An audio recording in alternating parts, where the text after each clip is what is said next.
해동하고 나서 이제 웃거름을 뿌리고 나서 이제 주로 3월, 4월, 3월에 마늘 양파가 주로 하는 일들은 입수 확보입니다. 입수를 얼마나 짱짱하고 웃자라지 않으면서 잘 많이 확보를 하느냐가 가장 중요한 거고요.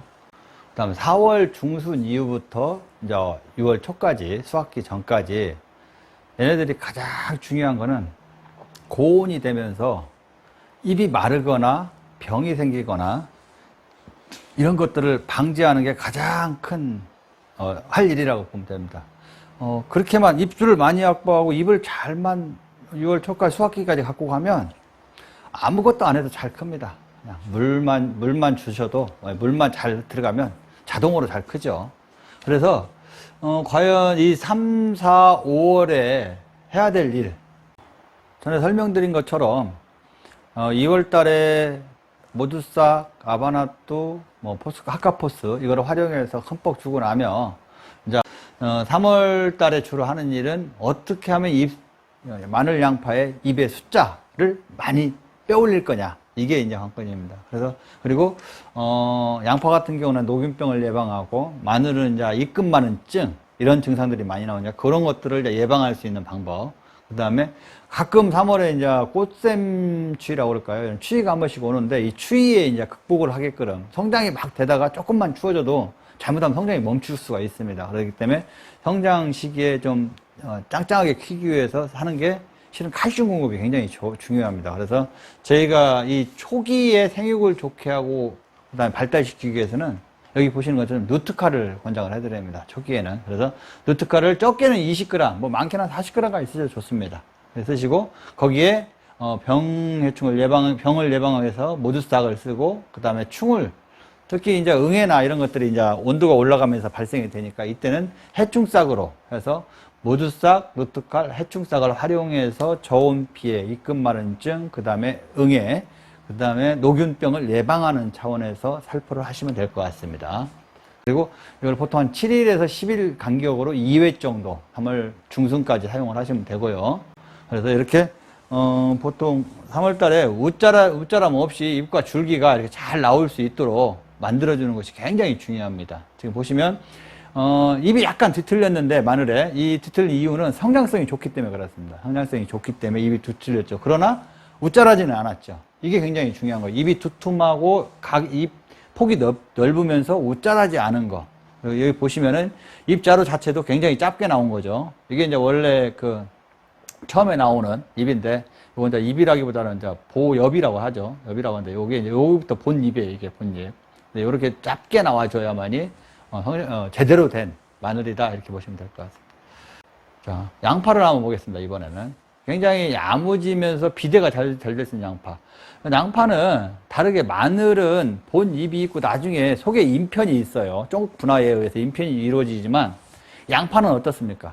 양파는 잎 자체가 양파 하나하나의 껍질이에요. 한마디로 얘기해서 껍질이 형성이 되어 있기 때문에 잎수가 많이 나와줄수록 양파의 껍질이 많아지니까 당연히 비대가 그만큼 잘 된다는 얘기죠.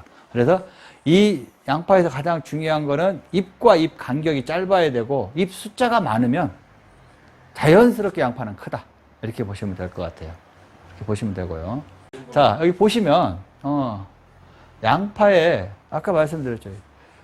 잎수를 많이 갖고 가면서 웃자라지 않고 두툼한 잎을 많이 갖고 가고, 이 잎이 쉽게 얘기해서 양파가 수확 시기 전이면 대략 이 도복 시기가 25일 정도 보시면 됩니다. 20에서 25일.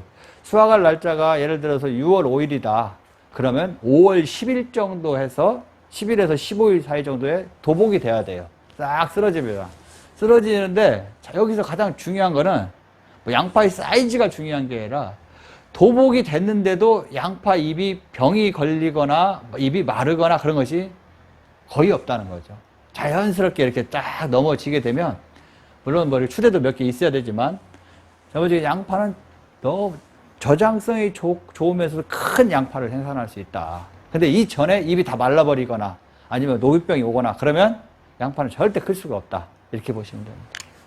3월 중순부터 이제 또 저희들이 할 일입니다. 간단합니다. 모두싹, 캔마그, 해충싹이 있고요.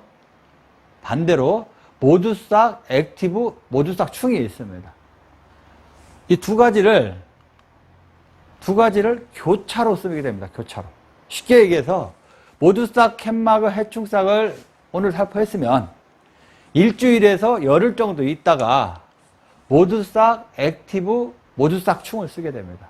이렇게 해서 보통 열흘에서 일주일 간격으로 교대로 사용하시게 되면 다른 병해충 자재를 사용 안 하시고 예방하는데 병해충을 예방하고, 물론 여기서 병이 생기면, 녹균병이 생기면 녹균병 전문약을 저희 아까 보셨던 소장님들이나 아니면 대리점에 받으셔갖고 같이 혼용해서 쓰면 되겠죠. 그렇게 써야 되는데, 그렇게 교대로만 해주셔도 여기에 양파를 저장성을 좋게 하고 광합성을 좋게 하고, 그 다음에 양파 마늘이 성장을 하다가 비대 쪽으로 전환하게 할 수 있고, 그러면서 또 비대도 좋게 해주고, 그런 것들이 다 들어가 있습니다.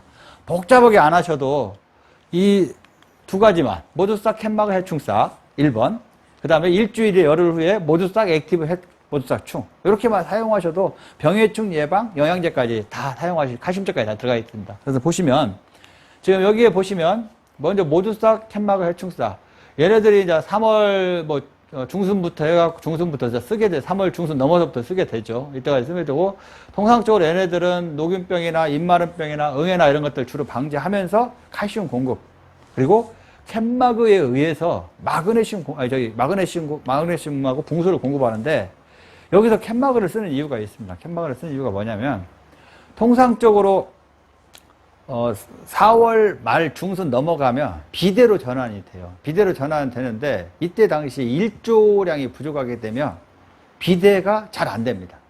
그래서 4월과 5월 초에 이때 일조가 굉장히 중요해요.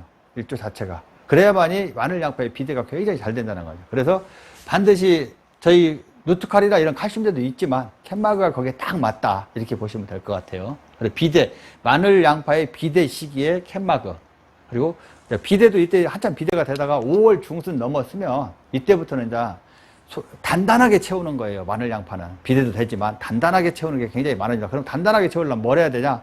보시면, 그래서 자 보시면 여기 이제 모두싹, 캔마그, 해충싹이 있는데 모두싹, 액티브, 모두싹, 충 바뀌었죠. 이제 바뀐 액티브는 뭐냐? 이제 액티브에 대해서 제가 좀 설명을 드리겠습니다. 액티브의 기능을 보면 이런 역병, 녹균병, 이런 병들에 대한 방어 시스템을 만들어서 저항성을 굉장히 강하게 만들어준다. 그 다음에 뿌리의 발달을 좋게 해준다. 그 다음에 마늘 양파에, 특히 마늘 양파가 성장을 하다가 이제 비대를 시켜야 되는데, 그 비대 쪽으로 전환하는 시점, 전환할 때 액티브가 그 전환하게 잘 해줍니다. 그러면서도 비대기에 들어가서는 또 비대를 왕성하게 만들어주는 점. 아까 얘기했던 고온, 장마 이런 것들에 의해서 식물 조직이 파기되거나 무너지지 않게 하면서 그런 조직을 강화시키는 제품이라고 보시면 될 것 같습니다. 그래서 어떤 기후에 대한 불량 기후에 대한 극복, 안 좋은 기후를 극복해주게 만들어주는 액티브다, 이렇게 보시면 될 것 같습니다.